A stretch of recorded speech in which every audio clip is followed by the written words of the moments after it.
Skylar's Rabbit, From Bullying to Forgiving by Joseph Camerlin.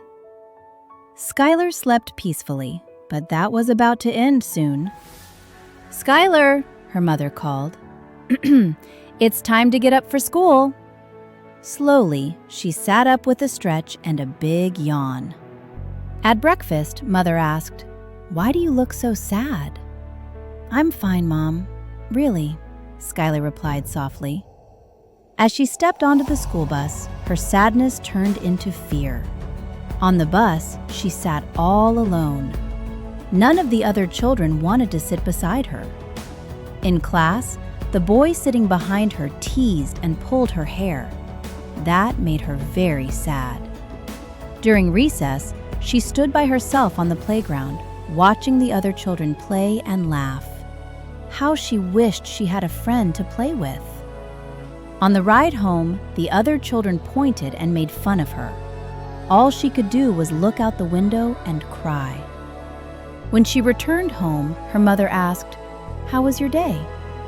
"It was fine," Skylar answered quickly, then ran upstairs to her bedroom.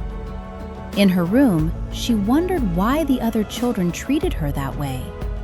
She lay on her bed and wept. The next day was Saturday. She relaxed on a blanket in the backyard, watching the clouds drift across the sky. She loved the quiet. Suddenly, something caught her attention. She sat up to get a better look. There, in the bushes, was a tiny baby rabbit. It was weak and sick.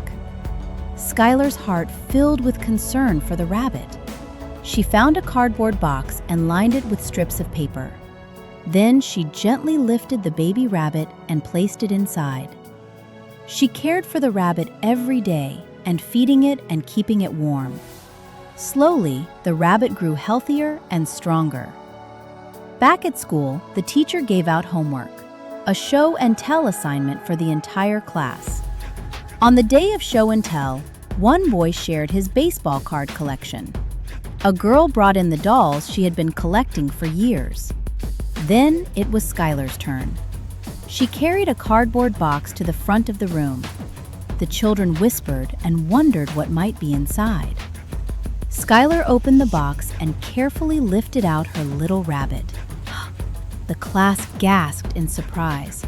For a moment, she worried the class might laugh again. But she took a deep breath and shared how she had rescued and cared for her rabbit. As her classmates listened, they began to see the kindness in her heart. One by one, the children gathered close, eager to pet the rabbit. Skylar's heart filled with joy. She felt proud and accepted. Then, to Skylar's surprise, the boy who had teased her stepped forward with a thumbs up. He whispered, "I'm sorry for being unkind. Would you be able to forgive me?" Skylar smiled warmly and held out her hand. He shook it, and from that day on, they weren't just classmates, they were friends. That afternoon, when she returned home, her mother asked, "How was your day?" Skylar didn't say a word. She just smiled as she held her little rabbit close. Thanks for joining me. Sometimes people pick on others because they don't understand their heart. They only see the outside. But what really matters is the kindness and beauty within, just like you.